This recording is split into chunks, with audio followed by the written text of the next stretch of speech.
Ya saudara, Assalamualaikum. Salam ceria, salam uhah dan muibah. Kita bersiaran kembali pada malam ini, tentunya rancangan yang menjadi pilihan pertama dan utama penonton seluruh Malaysia. Tak lain tak bukan Forum Perdana Ehwal Islam. Dan pada malam ini saudara, kita nak bawakan satu topik yang cukup menarik. Kita nak bicarakan tentang penyakit. Penyakit virus. Tapi penyakit ni saudara penonton, doktor profesional kat Malaysia ni pun tak mampu nak mengubatnya. Apakah penyakit yang kita nak bicarakan pada malam ni? Jangan ke mana, kita sajikan kepada anda paparan selayang pandang ini. Saksikan. Kembali bersama Forum Perdana Ehwal Islam. Kita mulakan dengan pantunlah kali ini ya. Anak kuda naik pedati, anak orang naik kereta, dari mata turun ke hati, dari hati terbitnya kata. Ada satu lagi. Taman bunga dilawat raja, bunga melur dipetik putera, manis mulut di bibir sahaja, tapi hati lain bicara. Sebenarnya apa yang nak dicerita dari tadi, soal hati sahaja bicaranya. Soal hati sahaja yang disebut-sebut. Soal hati juga yang diulang-ulang. Keliru pula rasanya kan? Apa yang nak dikelirukan ya? Kerana itulah realiti kehidupan. Dalam nampak kita buat diam, dalam terang kita buat tak pandang. Sebab bila bara hati merebak dalam diri, nafsu dan syaitan bekerjasama mencari lokasi menguasai hati. Bila sifat jahat ni dah bertapak di hati, apa lagi? Adu domba, dengki kianat, sumpah seranah, bersulam fitnah. Mulalah bermaharajalela. Akibatnya, dulu berbaik, sekarang berprasangka. Dulunya bersaudara, wah, sekarang tak ingin ku pandang wajahnya. Kan bahaya tu kalau hati tidak dijaga. Bak kata Imam Al-Ghazali, iman yang sempurna itu adalah menyucikan hati daripada sifat-sifat keji dan menanamkan dalam hati segala sifat-sifat yang terpuji. Jadi, apa kata malam ini? Kita masing-masing ikrar pada diri, ya. Sama-sama kita bersihkan hati. Kita kebalkan perisai diri. Kurangkan bercakap perkara yang tak mendatangkan faedah pada diri sendiri. Kurangkan sengketa. Kurangkan sengketa yang mencetus bahana. Jaga lidah bila berbicara. Jaga hati, hiasi peribadi. Kerana sesungguhnya ada hadis Rasulullah SAW yang diriwayatkan oleh Muslim untuk kita hargai. Bantulah diri sendiri untuk melakukan perubahan diri. Kerana kalau kita asyik duk membandingkan diri dengan orang lain, sampai bila pun kita tidak akan berjaya. Tak percaya? Kita dengar nanti. Apa kata panel dalam Forum Perdana Ehwal Islam minggu ini? Jadi saudara penonton, bila dah tengok kupasan selayang pandang tadi, baru kita tahu yang saya cakap duk penyakit tadi tu, yang virus berbahaya tadi adalah bara hati. Bahaya punya bara tu memang tak ada ubatnya. Itulah yang bakal kita kupaskan pada malam ni, Forum Perdana Ehwal Islam yang bersiaran dari Padang Sekolah Menengah Kebangsaan Agama Baling Kedah. Dan tentunya saudara, untuk merancangkan lagi bual bicara kita pada malam ni, saya ditemani oleh teman perantara saya. Siapa dia? Jangan buang masa, jom kita ke pentas utama bersama dengan beliau. Ya, apa khabar? Dr. Ahmad Bashir. Kabar baik, Alhamdulillah. Rizal, apa khabar malam ni? Saya pun baik sekali. Doktor kelihatan amat ceria pada malam ni. Mungkin ada sesuatu rahsianya tu, Doktor? Ya, terima kasih Rizal. Biasalah rahsia-rahsia kita ni. Dan kita lihat ya Rizal ya, forum kita malam ni dianjurkan oleh Pusat Khidmat Ahli Parlimen Baling Rizal dengan kerjasama Lembaga Tabung Haji dan Bank Rakyat. Dan bersama-sama dengan saya malam ni Rizal, sebagai biasa kita ada 3 orang ahli panel. Paling hampir dengan saya yang berbahagia Datuk Qamaruddin Zakaria, Imam Besar Masjid Negara Kuala Lumpur. Assalamualaikum Datuk. Waalaikumsalam warahmatullahi wabarakatuh. Dan yang di bahagian tengah sana, tuan-tuan ceria, nampak seperti orang muda tapi dah veteran, Datuk Dr. Haji Muhammad Fadilah Kamsah. Assalamualaikum Datuk. Waalaikumsalam warahmatullahi. Dan yang akhir di hujung sana yang berbahagia Datuk Profesor Muhammad Yusuf Osman ya, daripada Universiti Kebangsaan Malaysia. Yusuf Husin, maaf Datuk ya, dari Universiti Kebangsaan Malaysia. Assalamualaikum Datuk. Waalaikumsalam. Terima kasih Rizal. Kita pada kita 3 ahli panel kita yang telah sudi untuk bersama-sama dengan kita pada malam ini. Jadi bagaimana perkembangan seterusnya Rizal di bahagian bawah sana? Ya, nampaknya begitu hebat saudara penonton. 3 orang ada di panel kita yang bakal mengupaskan tentang bara hati. Tapi nak tanya Dr. Mak Bashir dululah. Apa kita nak ubat dengan bara hati ni, doktor? Penyakit kita ni pun kadang-kadang Rizal susah. Sebab penyakit ni kalau dalam bentuk fizikal memang kita boleh nampak, kita mudah berubat. Tapi kalau dalam Rizal susah. Mungkin Rizal dapat kongsi dengan para penonton kita malam ni. Silakan Rizal. Saudara penonton, penyakit dalaman hati kita, bara hati. Hanya kita je yang tahu, orang lain tak tahu. Kita lah yang kena ubatnya. Tapi sebelum tu doktor, saya akan cari penonton kita kemudian. Tapi saya bagi dulu peluang pada doktor dan 3 ahli panel untuk membicarakan bara hati. Silakan doktor. Kalau kita lihat tuan-tuan dan puan-puan sekalian, persoalan bara ini kalau kita nak lihat dalam bentuk fizikal yang kita nampak kanser hati. Tapi pada perbincangan kita malam ni, kita nak tengok penyakit dalaman yang menghantui diri kita, tuan-tuan. Bermula dengan yang berbagai Datuk Muhammad Fazilah Kamsah, bara hati Datuk. Setakat mana parahnya penyakit tersebut? Sila Datuk. Bismillahirrahmanirrahim. Assalamualaikum warahmatullahi wabarakatuh. Baik, bercakap tentang bara hati atau penyakit hati ni, ya. Sebenarnya kita tak tahu di mana yang disebut hati itu. Adakah seketul daging yang bergelar hati itu?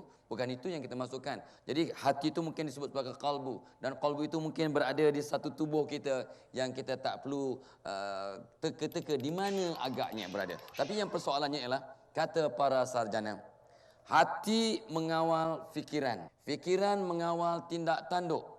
Tindak tanduk yang menghasilkan perkara-perkara yang baik dan buruk. Tapi bila Nabi SAW menyebut, dan bila Nabi sebut mesti ada hikmah-hikmah yang tersembunyi. Nabi SAW menyebut bahawa dalam diri kita ni ada seketul daging. Kalau seketul daging tu baik, akan baik satu tubuh. Dan kalau seketul daging tu kotor, itu persoalannya. Itu yang bara hati tu. Bila seketul daging tu kotor, maka akan sakit satu badan. Rupanya, oleh kerana tindak tanduk dan semua proses dalam badan kita dipengaruhi oleh minda, kajian menunjukkan bahawa kebanyakan manusia, semua manusia awam ini, orang awam ini, 75 hingga 80% pemikirannya tuan mengusi adalah negatif, kotor rupanya. Dan pemikiran ini yang mempengaruhi tindak tanduk kita. Justru bila hati kita kotor, memang banyak penyakit-penyakit lain akan datang. Ya. Asas kepada tarikan manusia kepada diri manusia ini, asas manusia tertarik pada manusia adalah hatinya. Itu sebabnya kadang kita pandang orang kali pertama. Pandang orang kali pertama terus suka kat dia, Ustaz. Kadang kita suka kat dia. Semenjak saya tengok Dr. Ahmad baca ni, Allah, sukalah. Kalau perempuan dah pinang lah. Yalah, kalau saya bujang, kalau tak bujang, tak tahu lah. So artinya ada orang kita pandang kali pertama terus suka. Ada orang kita pandang kali pertama terus menyampah. Kenapa? Rupanya, ya, kata pakar-pakar, bila kita pandang orang terus suka pada dia, rupanya hati kita dan hati orang itu ada keserasian, ada roh yang serasi, ya. Dan hati, kata ulama, adalah raja yang memerintah segala tindak tanduk kita. Dan kata Imam Ghazali, itu yang seronok tadi pernah juga disebut dalam selain pandang tadi, ya. Sebenarnya peranan hati ini ialah dia kena membersihkan semua, ya, sifat-sifat yang negatif. Dan kata Imam Ghazali, bila kita mengucap 2 kalimah syahadat, kita dapat sebahagian iman. Dan bila kita bersihkan hati kita dari sebarang perkara-perkara yang negatif, yang mazmumah, barulah dapat iman yang lengkap. Justru malam ini, jangan tengok hati orang. Jangan nak cuba baca hati siapa-siapa. Kita cuba tengok hati kita. Adakah hati kita bersih dari bara hati yang kita sedang bincangkan. Wallahualam. Terima kasih Datuk. Hati ni Datuk Yusof segala-galanya. Rosak dia, rosak segala-galanya. Mungkin Datuk ada pandangan sikit. Bila kita menyebut hati ini, banyaklah ungkapan-ungkapan yang berkaitan dengan hati. Pedih hati, iri hati, sakit hati, hati-hati, yang bagusnya buah hati. Tapi kita tak nak bincangkan perkataan-perkataan yang ada tadi. Ungkapan-ungkapan. Kalau pedih hati sekejap je. Ini yang kita kata tadi. Kalau barah teruk, lambat ubat pun payah. Kalau sakit hati pun sekejap. Kalau iri hati itu lama sikit lah. Tapi masih boleh diurus. Kalau buah hati memang terkulai lah. Tak ada masalah. Jadi oleh sebab itu, bila kita sebut bara hati, tempatnya kita tak tahu. Yang kita tahu perangainya keluar tu tahu. Nampak tindakan dia itu seolah-olah dia mengidap bara hati. Pertama, sikap yang ditunjukkan, tingkah laku yang dikeluarkan. Kita ada contoh macam ni. Kita ada adat sopan santun. Sopan santun ini ialah perbuatan yang lahir daripada hati yang baik. Kalau dia nak memberi, dia beri tangan kanan. Kalau dia nak berjumpa, dia angkat tangan bagi salam. Itu adalah sopan santun lahir daripada hati yang baik. Tapi kalau itu tidak ada, kalau dia bagi pemain campak begitu saja, kalau jumpa pun, ini mungkin ada tanda-tanda yang dia ini mengidap penyakit bara hati. Ada satu lagi ialah akhlak yang tindak tanduk lahir daripada yang dikatakan tadi, hati yang bersih. Kalau akhlak ada, sopan santun tak ada, tak boleh. Mencuri ialah satu perbuatan yang tidak baik, walaupun dilakukan dengan tangan kanan. Jangan kata, bagus, dia mencuri bagus, dia mulakan dengan tangan kanan. Tak boleh. Sebab sopan santun akan lahir daripada akhlak yang mulia. Akhlak yang mulia lahir daripada hati yang bersih. Kalau rosak hati, maka bara hati, maka laku perbuatan akan lahir yang tak betul dan sopan santun tidak akan wujud. Maka lahirlah keadaan-keadaan dalam masyarakat yang huru-hara dari segi tindakan. Dan ini yang kita cuba fikirkan pada malam ini untuk melihat bagaimana bara hati kalau dibiarkan dalam masyarakat akan menghancurkan kehidupan. Terima kasih Datuk. Ya, kalau kita lihat Datuk, ya, kalau sakit ni dalam konteks badan kita, jasad kita, mungkin sebab kita ni kurang bersenam, tak jaga makanan dan sebagainya, itu punca penyakit. Tapi saya ingat Datuk Kamarudin, ya, kalaulah sakit ni sakit hati dalaman ni, adakah sama macam mana penjagaan ni sama macam mana sakit jasmani kita, Datuk? Silakan Datuk. Dalam hidup ni tuan-tuan, kita kena jaga 3 perkara. Kemana kita pergi, ke alam dunia dan alam akhirat, mesti jaga 3 perkara. Yang pertama sekali, akidah. Kita bantah. Tak boleh nak elak lagi ni. Tapi ini kita tak tahu. Akidah tidak ada orang yang tahu. Sebab itu ajaran-ajaran sesat pada hari ini masalah. Yang kedua, syariat. Bagaimana ibadat kita, bagaimana kita hubungan kita dengan manusia, hubungan kita dengan Allah Subhanahu Wa Taala. Ini dikatakan. Yang ketiga ni yang kita dalam berbicarakan kita pada malam ni tentang akhlak. Iaitu akhlak ni bagaimana, dia kata akhlak yang baik, akhlak yang tidak baik. Sifat mahmudah ataupun sifat mazmumah. Sebab itu kita nak lahirkan bagaimana puncanya masalah ini. Kenapa punca ni ada pada diri kita? Salah satu daripadanya ialah masalahnya yang sebahagian daripada masyarakat kita yang ada penyakit hati ini kerana tidak bersyukur dengan anggota yang ada padanya. Ini malang sekali. Ada mata, tak bersyukur. Ada telinga, tak bersyukur. Ada mulut, tak bersyukur. Tetapi tidak bermakna tidak bersyukur. Ini bukan bermakna dia tidak melakukan sesuatu yang baik. Bermakna dia melakukan perkara-perkara yang tidak baik. Dengan mulut dia mengatakan sesuatu, ini tidak bersyukur kepada Allah. Dengan tangan dia tidak melakukan sesuatu yang baik, ini tidak bersyukur kepada Allah. Dengan telinga tidak mendengar perkara yang baik, ini tidak bersyukur kepada Allah. Menaburkan fitnah, ini tidak bersyukur kepada Allah. Ini dia. Sebab itulah Allah Subhanahu Wa Taala meletakkan wa ja'ala lakumus sam'a wal absara wal afida qalilan ma tashkurun. Kami jadikan telinga, kami jadikan mata, kami jadikan mulut, kami jadikan anggota. Sikit sangat yang bersyukur. Orang yang tanda-tanda, orang yang tidak parah. Hati ini ialah orang yang melakukan perkara-perkara yang diredai oleh Allah Subhanahu Wa Taala. Sebab itu yang kedua tuan-tuan, tidak bersyukur. Yang kedua, selalu berkiblat dengan nafsu. Ini dia masalah. Tak puas hati tengok orang pakai baju merah. Merah mangah, macam-macam dia sebutnya. Tengok orang rambut merah, dia tak ada rambut merah. Ini menjadi masalah. Sebab itu kita, innan nafsa la'ammaratun bisu. Ini dia nafsu. Orang yang mengikut kehendak nafsu, pasti dia terjebak dengan perbuatan jahat. Ini dia masalahnya. Dan yang ketiga tuan-tuan, memang dia sakit jiwa orang. Sakit hati ni orang sakit jiwa. Payah nak ubat. Orang sakit hati ni sakit jiwa. Peralatan anggota dia, apa kata orang tu, apa kebeku. Tak boleh nak berfungsi. Ada mata, tak boleh nak berfungsi. Ada mulut, tak boleh berfungsi. Ada telinga. Dan salah satu daripada yang merosakkan diri dia ialah hati. Kalau dah jiwa dia rosak, hati dia rosak, tuan-tuan, Masya Allah. Sebab itulah Allah berfirman dalam ayatnya, fi qulubihim marad fazadahumullahu marada. Sebab itu kita kena elak penyakit hati ini. Sifat mahmudah, mazmunah ini kita kena elak.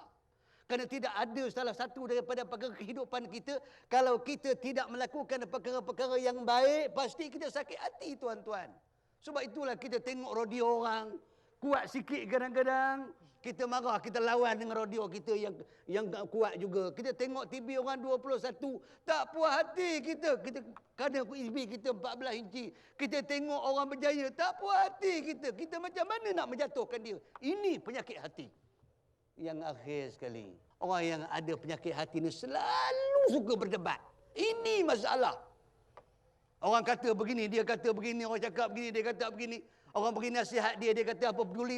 Orang bertegur dia, apa buat, apa jaga tepikai orang. Jadi ini semuanya. Sebab itu Rasulullah sallallahu alaihi wasallam tak pernah dia meletakkan hati dia dengan sebegitu kotor. Insan yang paling baik dalam hidup ni, tuan-tuan, idola kita ialah Rasulullah.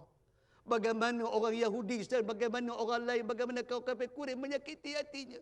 Tetapi hati Rasulullah tetap bersih. Inilah yang kita patut ikut.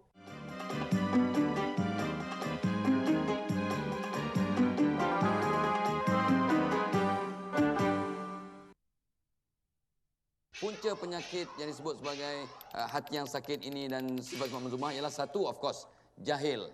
Jahil mengenai kaedah bagaimana nak merapatkan diri kita kepada Allah, justru kita rapat dengan syaitan. Bila rapat dengan syaitan, semua masalah yang disebut tadi timbullah satu persatu. So malam ni, kita yang dalam majlis ilmu ini mudah-mudahan kita rapat dengan Allah. Tapi jangan sombong. Jangan sombong. Dalam baik ada buruk, dalam buruk mesti ada baik yang tersembunyi. Cuba tengok, ya. Itu pertama. Yang kedua ialah kadang kita terlampau lara dengan dosa-dosa kecil, kadang lara dengan dosa-dosa besar yang kita lakukan. Ya, sebab kadang kita terlepas pandang bahawa mengumpat itu dosa besar. Ya, cakap tapi tak buat itu dosa besar. Ya, meminta-minta pada bukan tempatnya kalau ulang-ulang jadi dosa besar. So banyak sangat dosa besar, ya, yang kita lakukan yang sedar atau tak sedar. Jadi hati kita makin gelap, makin gelap, makin gelap, maka semua penyakit-penyakit yang bersabit dengan hati akan timbul. Dua. Yang ketiganya ialah tak dapat tidak ingkar perintah. Perintah Allah kita ingkar, perintah suami atau isteri kita ingkar, perintah orang tua kita ingkar, ya, perintah mak bapak kita ingkar, perintah pemimpin yang tidak bertentangan dengan syarak kita ingkar. So perkara-perkara ini semua menyebabkan kita hati makin busuk, makin kotor dan semua penyakit yang bersabit dengan hati akan timbul satu persatu.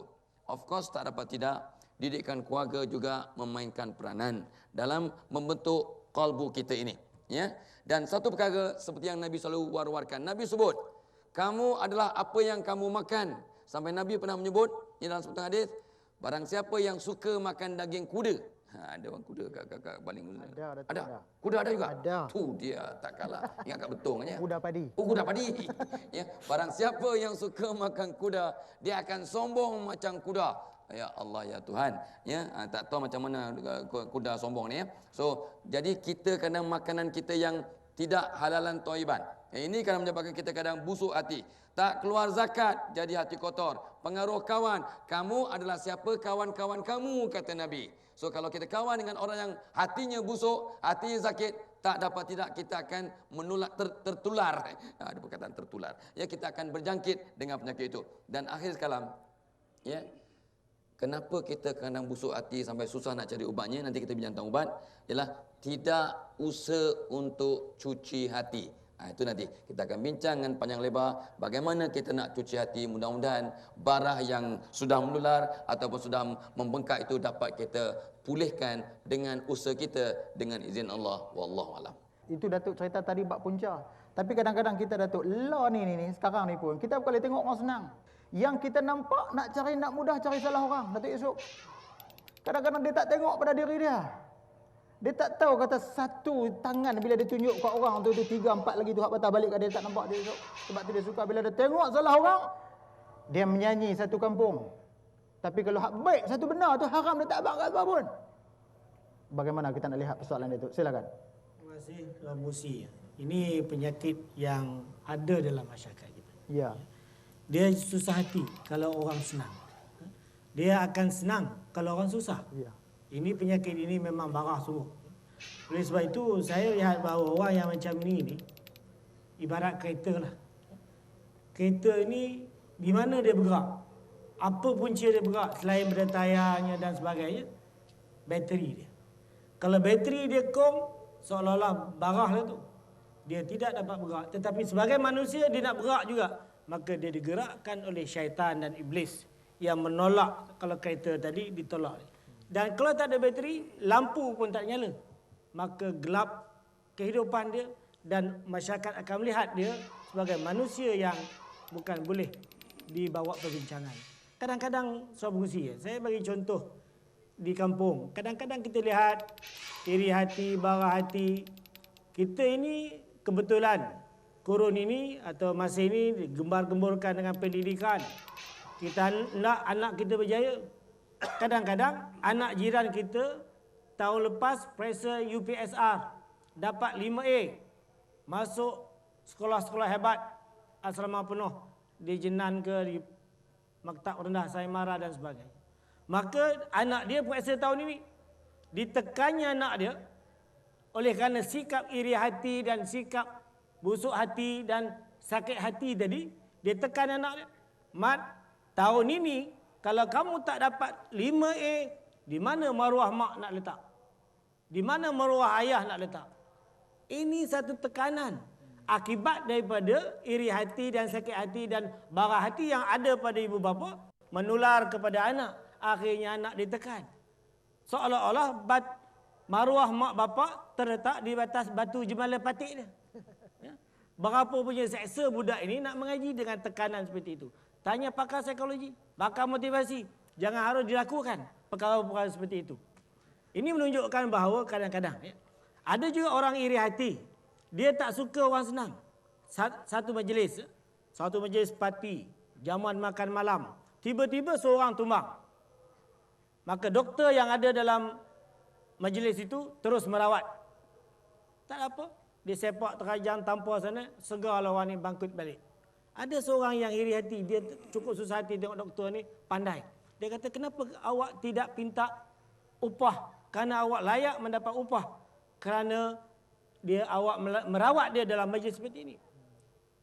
Doktor ini pun antara tidak dengan ya saja. Bertanya kepada lawyer, betulkah tuan Peguam, saya boleh ambil tuntutan? Peguam kata, memang hak. Awak telah merawatnya. Maka dia pun tuntutlah RM50 rawatan di tempat minum ni, jamuan. Seminggu lepas itu, datang pula surat daripada lawyer tuntut pada doktor RM100. Nampak tu? Doktor dapat 50 oleh kerana iri hati kawan dia tadi. Maka doktor yang rugi, lawyer pula yang untung. Jadi ini menunjukkan dalam masyarakat kita terlalu banyak perkara seperti ini yang menyebabkan rosak masyarakat kita. Dan sebab itu saya mencadangkan dalam hal ini bahawa kita dalam masyarakat ini perlu kurangkan penyakit bara hati ini. Kalau ada, kita cari jalan supaya mereka dapat melihat balik kehidupan ini, supaya tidak menjadikan kehidupan ini dituntun oleh hawa nafsu, ditolak oleh syaitan dan iblis seperti mana disebutkan tadi. Terima kasih. Terima kasih bagi Datuk. Kita nampak kalau ada masalah dalam hati ini, maknanya peranan iblis itu dah ada. Iblis dan syaitan itu dah ada peranan, tuan-tuan dan puan-puan sekalian. Sebab tu kalau kita lihat dalam soalan-soalan yang sebegini, maknanya masalah demi masalah akan terus berubah. Dan bagaimana saya ingat, saya minta pandangan daripada para sahabat saya Rizal yang berada di bawah, mungkin kita lihat bagaimana para penonton dapat respon terhadap persoalan yang kita bincangkan pada malam ini. Kita lihat bagaimana pandangan mereka. Ya, terima kasih Dr. Mak Bashir. Saudara penonton, bagaimanakah anda di rumah? Panas? Memang panas. Tak tahulah orang sekarang nak jadi apa. Tak boleh tengok orang senang sikit. Ada je nak cari silap. Bila tengok orang lebih sikit, dia mula panas punggung dia ni. Betul tak, Dik? Betul. Betul. Adik siapa nama? Siti Nabihah. Siti Nabihah. Adik macam mana? Orang yang suka-suka dengki ni macam mana? Bagi ubat. Bagi ubat. Doktor Mak Bashir kena jawab. Bagi ubat. Ubat apa tu, Dek? Kita tak tahulah. Ni siapa? Ni sebenarnya mak-maknya ke? Kak nak bagi ubat apa tu, Kak? Anak Kak cakap. Apa kita kena berhati-hati. Ubat berhati-hati nama dia. Ingat ya lepas ni, ubat berhati-hati. Ha. Saya nak akak boleh tak panggilkan akak sebelah tu? Akak sebelah tu, panggilkan dia. Boleh kak, saya tanya? Okey kak, boleh akak cerita ni. Ni sikap masyarakat ni yang tak suka tengok orang senang. Ada bila tengok orang senang je dia sibuk nak cari salah orang tu supaya dia boleh jatuh. Dia suka bila tengok orang tu hidup yang tak baik kan. Macam ni mungkin akak ada pengalaman nak dikongsi, silakan. Inilah Rizal yang saya sangat-sangat tak suka. Ini tu dah panas. Apa kak? Okey sila. Perangai orang yang macam ni tak harus ada di dalam Malaysia ni. Okey kak, lagi. Ada ke pula bila dia tengok orang senang, dia berasa susah. Tengok orang kaya pun dia berasa susah. Tapi dia tak kaya. Cuba kita fikir. Patutkah orang macam ni kita bagi penghormatan dekat dia?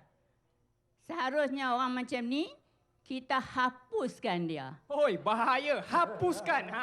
Tak tahu macam mana nak hapuskan.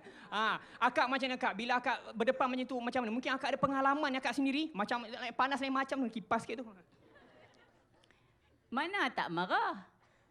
Kita buat kerja tu, teruk dia kata kita buat tak elok. Kita buat tak betul. Kita cari duit untuk buat satu program. Dia kata, program apa? Buat menyusah orang, bagi orang mai ramai-ramai. Kami duduk di rumah tengok TV lagi baik. Betul tak? Oi, betul. Okey kak, terima kasih banyak. Akak duduk dengan tenangnya. Baik-baik akak sebelah jaga baik-baik akak ni kan, saya takut risau kan melompat pula kan. Tengah panas ni. Itu dia saudara penonton. Memang ya, saya setuju dengan cakap akak tu. Aku pula yang panas malam ni. Apa taknya? Tak boleh tengok orang lebih sikit. Lepas tu bila orang buat benda baik, ada je yang tak kena. Padahal dia nak membuat untuk kemajuan bangsa dia, kemajuan negara dia. Tapi ada je yang tak kena. Tapi kita terus lagi nak mencari orang baling ni. Sebab saya tengok malam ni semua panas-panas belaka. Panas ke? Panas. Panas sebab apa? Sebab tajuk-tajuk. Tajuk-tajuk dia. Macam banyak tajuk malam ni. Okey, itu panas. Tapi saya nak cari seorang ni sebab nak tanya pula. Ini sifat dengki, cemburu.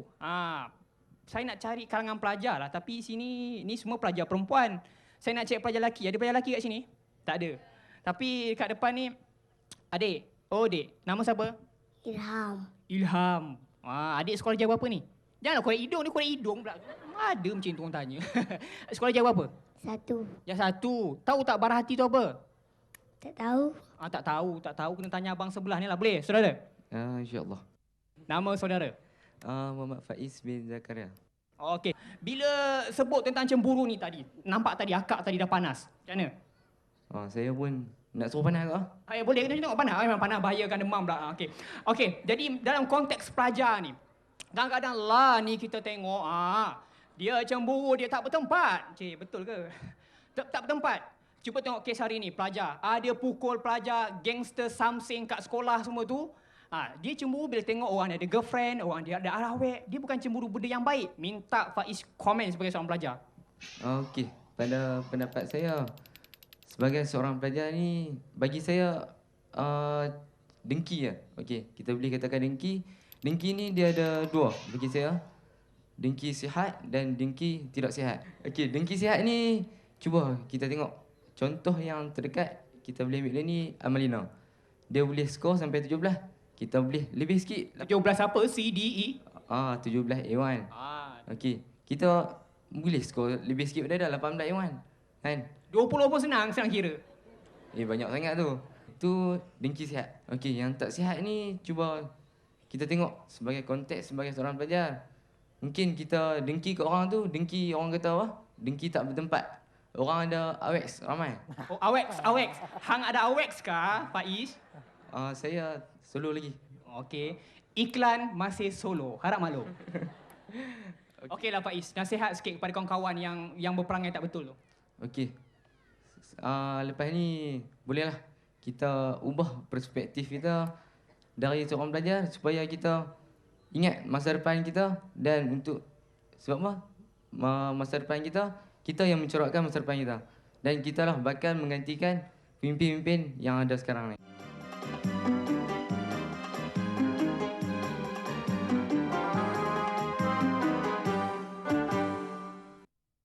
Memang kalau ikut dalam pepatah Melayu, ikut rasa binasa, ya. Ikut hati mati, ikut nafsu lesu. Ya, kita tahulah tu. Ya. Kalau ikutkan rasa memang binasa. Sebab kita punya perasaan itu terlalu melonjak-lonjak sehingga kadang-kadang lupa bahawa apa yang kita lakukan membinasakan diri kita sendiri. Seperti orang yang terlibat dengan dadah. Ini ikut rasa kerana mengikut perasaan yang kononnya untuk nak bergembira, untuk nak tenangkan fikiran dan sebagainya. Ikut hati mati. Tetapi hati yang macam mana yang menyebabkan kita mati? Ini yang kita bincang. Hati yang telah mati. Hati yang barahnya ataupun penyakitnya tidak dapat diubat lagi. Ada orang yang suka kalau orang susah. Kadang-kadang perangai dia suka maki hamun orang misalnya. Dia takkan tidur ataupun tak lena tidur selagi dia tak maki orang. Saya di asrama masa belajar dulu ada orang seperti itu, kawan-kawan. Dia pukul 1 tak tidur. Pukul 1:30 tak tidur. Pasal apa aku tak tidur ni? Oh, dia teringat hari ni dia tak maki orang. Dia pergi keluar bilik, dia ketuk pintu.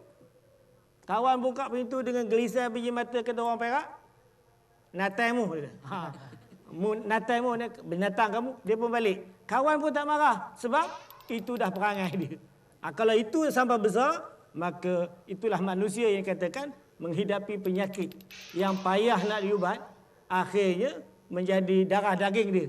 Dan apabila ia jadi darah daging, maka masyarakat rasa kalau dia mati pun adalah lebih baik daripada dia hidup. Kalau kantung berbunyi zaman dululah, 7 kali menunjukkan orang dah mati. Orang tanya siapa dia mati? Syanu bin Syanu. Alhamdulillah selamat kita kerana mulut dia, hati dia, tindakan dia memang merosakkan. Oleh sebab itu orang yang penyakit bara hati ini menghadapi keyakinan masyarakat, keyakinan diri dia dan juga orang sekeliling dia. Malah keluarga dia pun tak yakin dengan penyakit yang ada pada dia. Terima kasih. Terima kasih Datuk. Dan kita lihat masyarakat kita hari ini Datuk, ada 2-3 benda yang paling dia suka. Pertama sekali Datuk, kalau makan orang lain tolong bayar kat dia. Makan free yang ni orang Melayu suka sungguh. Yang kedua mengantar kat orang. Sebab benda ni free Datuk. Dia tengok orang tak betul sikit dia kata, tapi tam dia sendiri itu dia tak pernah nampak. Sebab tu kalau kita tengok komen daripada adik pelajar kita tadi ya, Datuk Fadilah khususnya ya, kita tengok Datuk. Ada dengki baik, dengki tak baik. Dua benda yang berbeza Datuk.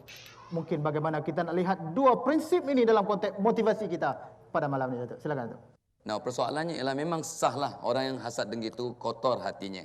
Nah, disebut oleh Ustaz tadi bahawa dengki atau hasad yang dibenarkan apabila katalah contohnya seorang pemuda ya, yang ada harta, digunakan hatinya dengan cara yang betul ya, untuk kebaikan, untuk fadilat umum. Ini yang memang kita patut dengki, iri hati pada orang ini. Positive jealousy ya.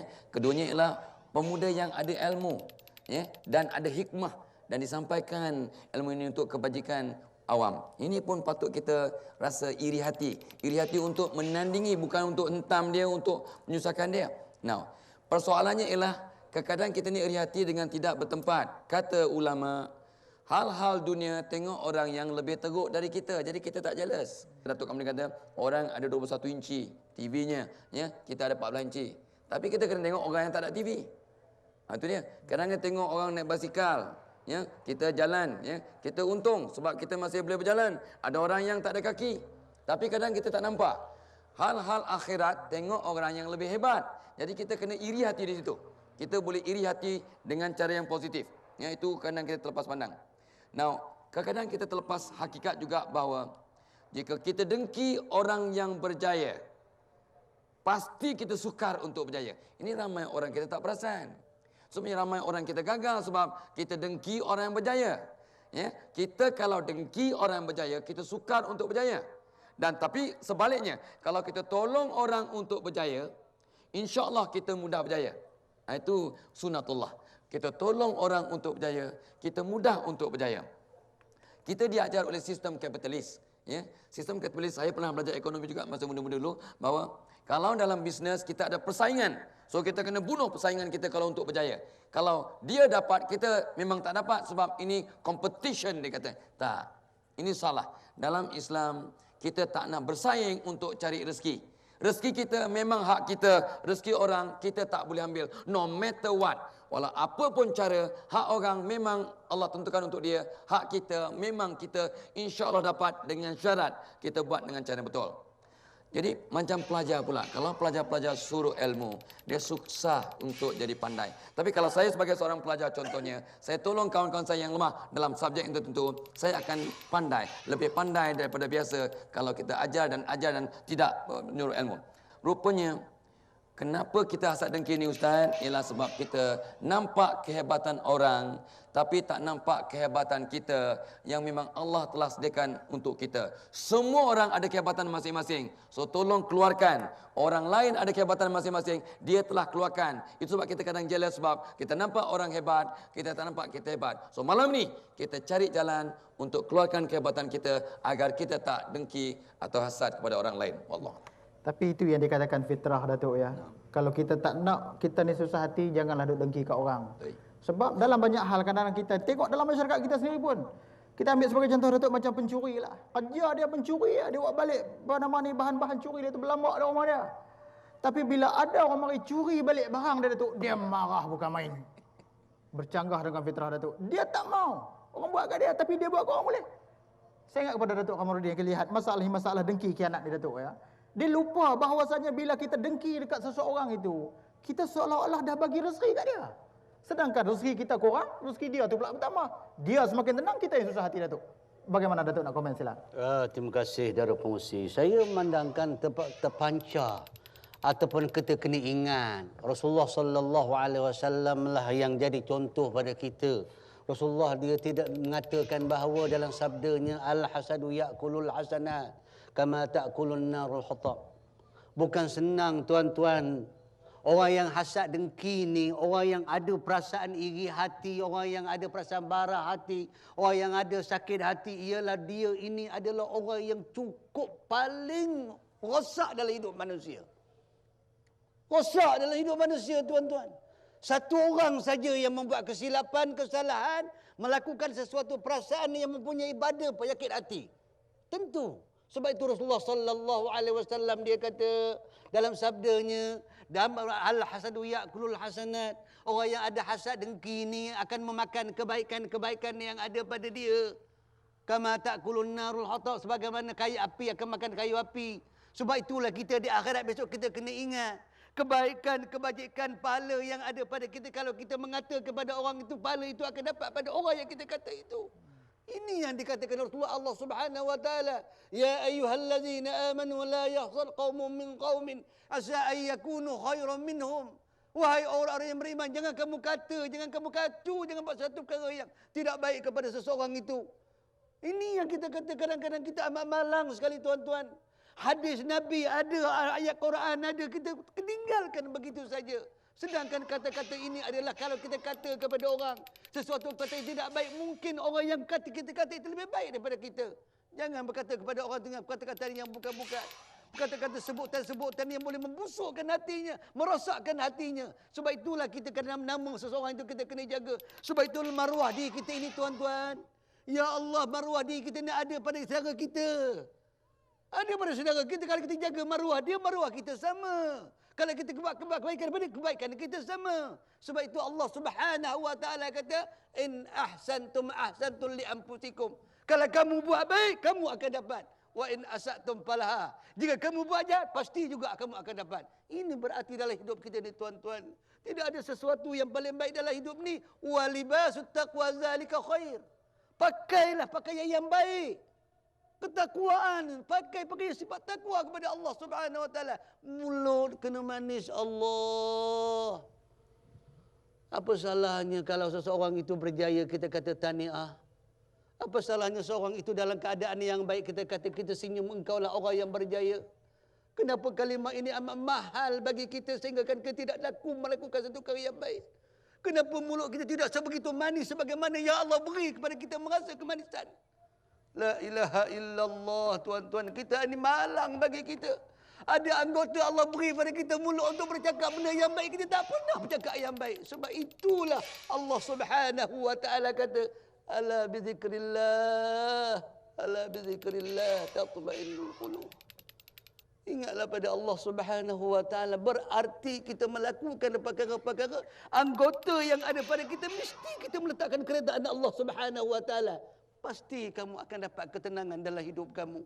Hati kamu akan tenang, jiwa kamu akan tenang, perasaan kamu akan tenang, penglihatan kamu akan tenang, segala perjalanan kamu akan tenang. Kerana orang yang hidup di atas muka bumi pasti akan sayang kepada kamu, akan kasihan belas kepada kamu, dan akan melakukan perkara-perkara yang baik. Itu sudah pasti kita dapat keuntungan sama ada pada masa ini dan juga akan datang insya-Allah ataupun selama-lamanya. Wallahu alam. Penyakit hati ni memang ada ubat, tapi dia atas diri sendirilah. Kita bersihkan hati kita dulu, baru kita boleh jadi semua elok.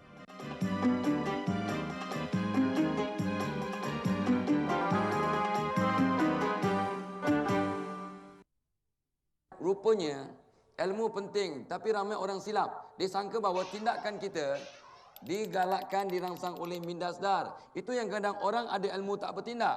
Artinya ilmu tak cukup, minda sedar tak cukup. Orang yang dalam penjara semua tahu yang mereka lakukan itu salah, tapi mereka masih lakukan.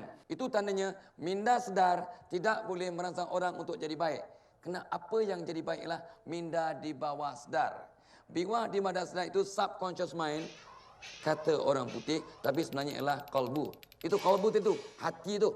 Hati yang menggerakkan kita untuk bertindak. Nah, itu dia. So tindakan kita digerakkan oleh hati. Hati yang faham. Itu sebabnya kadang-kadang kita tak sedar bahawa orang yang ada ilmu dan hatinya bersih, dia ada gerak batin atau intuition untuk terus bertindak. Ya, ini kadang-kadang kita terlepas pandang. Yang orang yang hatinya kotor, gerak batinnya kotor, gerak batin gelap. Dan akhir kalam dari saya, ni Ustaz, ini pun kena ingat bahawa orang kalau buat baik mungkin pakai topeng, dia berpura-pura. Tapi orang buat jahat jarang berpura-pura. Ini bukan minum arak sangat ni, saja aja ai pura-pura aja minum. Ai tak no. Orang buat baik mungkin pakai topeng, orang buat jahat jarang pakai topeng. So hisap diri kita malam ni. Wallahu a'lam. Terima kasih Datuk. Tuan-tuan dan puan muslimin muslimat yang dirahmati Allah sekalian. Kita nampak perbincangan kita malam ni, kita nampak kita tak mau lagi wujudnya kejahilan dalam masyarakat. Dan saya ingat rakan saya di bawah sana, Saudara Rizal. Di mana Rizal? Silakan. Ya, terima kasih Dr. Ahmad Bashir. Itu dia saudara penonton. Saya rasa saudara penonton di rumah dah dapat gambaran jelas tentang penyakit kita pada malam ini. Bara hati. Bagaimana? Anda dah dapat tahu apakah ubatnya? Nanti dulu. Saya nak tanya abang ni, boleh? Boleh, tak ada masalah. Okey bang, nak tanya. Kita bicara tentang bara hati ni, memang panas tajuk malam ni. Kita dah duk bincang tadi daripada mula tadi pukul 9 tadi sampai lah ni. Mungkin abang boleh bagi tahu penonton kita. Apa kesannya bara hati ni kepada diri ke, keluarga, masyarakat, negara dan sebagainya. Silakan bang. Orang baling kalau jawab hancur. Hancur. Bukan hancur, hancur. Hancur? Hancur. Hancur tu apa? Hancur. Hancur. Orang Kedah kata hancur. Semua hancur kalau kata ada penyakit bara hati ni, penyakit hati ni.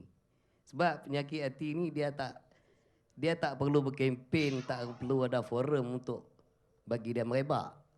Tak perlu ada forum perdana macam ni, dia akan merebak secara senyap-senyap.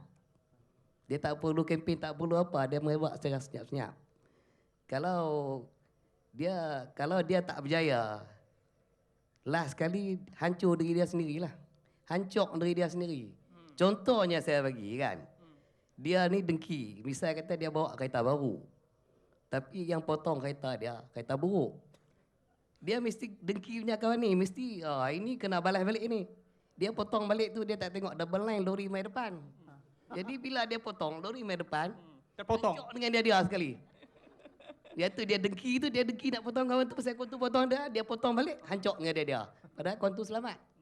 Jadi macam tu, dia hancur. Mula-mula hancur dia, lepas tu hancur masyarakat, hancur negara. Hancur. Hancur. Okey, itu pandangan abang kita. Saya nak panggil akak yang pakai tudung kelabu tu. Macam mana kak, boleh? Okey, jadi minta akak datang sini. Boleh kak minta adik-adik ni bagi laluan akak-akak kita. Tadi kita dah tahu kesan yang berlaku bara hati ni. Tapi apa kita nak buat? Apa kita nak buat dengan orang yang ada penyakit dengki iri hati ni? Penyakit ni memang tak ada ubat kan. Ubat dia cuma kita perlu balik kepada ajaran Islam yang asal, yang sebenar. kita percaya dekat rezeki masing-masing kan. Semua orang ada rezeki. Jadi buat apa kita nak iri hati? Lebih baik kita bersama-sama, bersatu. Jadi bila kita dapat satu benda tu, kalau kita buat bersama-sama, hasil dia lebih besar. Kalau kita asyik dengki, mungkin benda tu pun akan musnah. Kalau ada rasa dengki ke, iri hati ke, hasad, dengki, ambil ayat sembahyang sunat 2 waktu. Sebenarnya kadang-kadang ada orang sembahyang tapi masih hasad dengki, masih bersuara pasal apa? Sebab dia buat kerja tak berpackage. Apa dia package untuk cuci hati? 1, tunaikan solat 5 waktu dengan sempurna. Ramai orang Malaysia masih gagal menyempurnakan package ini. Itu satu. Ya. Yang keduanya of course lah kena doa. Ya Allah, jadikan aku orang yang cuci hati. Apa salahnya kalau kita ada jiran kita yang dengki, kita doakan waktu malam, ya Allah, jiran aku tu selalu sangat dengki ke aku, ya Allah, bagi dia baik hati dia. So, berapa orang yang doakan jirannya yang berhasad dengki itu untuk jadi orang baik? Sebab kata Nabi dah sebut, Nabi SAW sebut, doa kawan untuk kawannya makbul. 2. Yang ketiganya, istighfar dan istighfar untuk cuci hati. Ulama dah sebut, kita istighfar banyak-banyak, hati bersih, kepala tenang, dosa terampun, ya, hasad dengki akan hilang, pintu rezeki terbuka, muka makin cantik, orang sayang, makhluk sayang. So buat banyak-banyak. Nabi yang maksum pun istighfar 70 kali sehari. Tuan-puan dan saya kena banyak-banyak lagi buat. Kita start malam ni. Kalau kita baca Quran tiap malam, insya-Allah kita akan dapat mengikis ya bara-bara hati yang tak baik itu. Baca Quran tiap malam. Dah saya sebut banyak kali, orang lain pun sebut. Kalau boleh kita khatam 2 kali setahun. Kalau kita panjang umur, kita khatam 40 kali sebelum kita mati. Amin. Mudah-mudahan akan kita hilang bara hati itu. Lagi, meminta dan memberi maaf. Ni malam ni, sebelum kita berpisah ni, orang yang ada ni dan orang menonton kat rumah sebelum tidur malam ni, bermaaf-maafan sama ahli keluarga. Jangan tunggu raya. Lagi, puasa akan mencuci hati dan mengelakkan bara insya-Allah. Lagi, kalau orang duk hasad dengki Dr. Bashir, Dr. Ahmad Bashir ni, kalau kita duk dengki orang dan teringat, tante aku mati esok. Agak-agak kita dengki lagi kah? Insya-Allah dah. Ingat mati. Berterusan berwuduk. Ujung tuan-tuan ni saya suka kakak tu sebab dapat kawal diri kita daripada hasad dengki. Beri orang makan, bersedekah. Jaga makanan. Kita nak jaga hati yang baik, tapi makan kita tak jaga. Ya, benda yang syubhah, benda riswah, benda haram, kita sapu habis. Hati pasti kotor. Ya, dan pesan guru kita ialah berkawan dengan ulama-ulama. InsyaAllah kita akan jaga hati. Dan last sekali, nak jaga hati, mata kena jaga, lidah kena jaga, telinga kena jaga, tangan kaki kena jaga, seluruh indera kena jaga, insyaAllah hati bersih. Wallahualam. Terima kasih bagi Datuk. Fadilah kita nampak Datuk ya. Kita ada penawar. InsyaAllah. Penawar kita ada insyaAllah. Tapi ingatlah, jangan sampai tak tertawar penyakit kita tu Datuk, sampai hati ni Allah Ta'ala kata apa? Kal hijarah. Datuk Qamaruddin. Kalau boleh kita nak hati kita ni biarlah hati yang boleh dapat hidayah daripada Allah Subhanahu Wa Ta'ala, lapang dada kita. Tapi bila Allah Ta'ala dah stop Datuk, habis dah, tak boleh buat apa dah. Pandangan terakhir Datuk untuk perbincangan kita malam ni. Silakan Datuk. Untuk nak membaikkan diri kita, nak membaikkan penyakit hati, nak meletakkan diri kita dalam keadaan Allah, kita kena lakukan satu daripadanya. Jadikan diri kita ini sebaik-baik manusia dan memberi manfaat kepada orang lain. Ini dia. Khairun nas anfa'uhum linnas. Yang kedua, kita kena buat baik semua lapisan masyarakat. Yang kecil, yang besar, yang kaya, yang miskin. Yang berharta, yang tak ada harta, yang berpangkat, tak ada berpangkat, tak ada kira semua sekali. Ini adalah sebagaimana yang kita tidak mahu. Yang Rasulullah sallallahu alaihi wasallam sabdakan, la yarhamullah man la yarhamun nas. Allahu akbar, nauzubillah. Tidak akan dapat rahmat Allah kalau kita tidak dapat memberikan kebaikan kepada manusia. Ini yang menjadi masalah. Yang kita miskin, mungkin kita dah berusaha, kita tidak dapat sesuatu benda kerana kita tidak memberikan kepada diri manusia itu sebaik-baiknya. Kita tidak sayang kepada manusia. Dan yang ketiga, apa yang Allah kata, innallaha yuhibbut tawabin wa yuhibbul mutatahhirin. Allah. Pukul 1 malam, tuan-tuan, jadikanlah diri kita ini, ya Rasulullah, Allah Subhanahu wa taala suka sangat kepada orang bertaubat dan suka sangat kepada orang mencikan diri. Dan yang akhir sekali, ingat, kita ini semua makhluk Di atas muka bumi ini ramai. Yarhamka man fis sama. Kalau kamu dah duduk di atas muka bumi ini, kamu beri irham, berbuat sesuatu kebaikan kepada apa yang ada di atas muka bumi ini. Manusianya, binatangnya, makhluk lainnya. Maka pasti kamu akan dirahmat daripada Allah Subhanahu daripada langit. Sebab itulah Allah janjikan kepada kita tuan-tuan pada malam ini. Lau anna ahlal qura amanu wattaqaw la fatahna alaihim barakatin minas sama. Pasti kita akan pada malam ini. Lau anna ahlal qura. Ada satu kampung, satu negeri, satu negara yang betul-betul beriman kepada Allah, takwa kepada Allah, mengikut kehendak Allah yang diridai oleh Allah Subhanahu kita buat. La fatahna, Allah menjanjikan kepada kita pasti kita akan dapat barakatun minas sama, sama ada Allah turunkan keberkatan, rahmat daripada langit ataupun turun keluarkan daripada anak bumi. Ini berkatnya kita orang yang buat baik kepada orang lain. Terima kasih kepada Datuk Kamarudin. Tuan-tuan dan puan-puan muslimin muslimat yang dirahmati Allah sekalian. Perbincangan kita panjang lebar atas tajuk yang dahsyat, tuan-tuan. Bara hati. Hindarkanlah kita daripada semua masalah-masalah yang boleh memusnahkan kejernihan yang ada dalam hati kita, kerana ini merupakan satu persoalan akhlak yang hari demikian hari, tuan-tuan, kita perlu pertingkatkan kekuatan keimanan kita kepada Allah Subhanahu wa taala. Elakkanlah, carilah penawar yang terbaik untuk memperbaiki hati kita. Dan akhir sekali saya ingat, terima kasih kepada ketiga-tiga ahli panel yang berbahagia, Datuk Kamarudin Haji Zakaria, terima kasih Datuk ya datang ke Baling, Datuk Haji Muhammad Fadilah Kamsah. Insya-Allah kalau kita ada peluang kita akan datang lagi ke Baling, Datuk. Dan kepada yang bahagia Datuk Muhammad Yusuf Hussein atas kesempatan studian.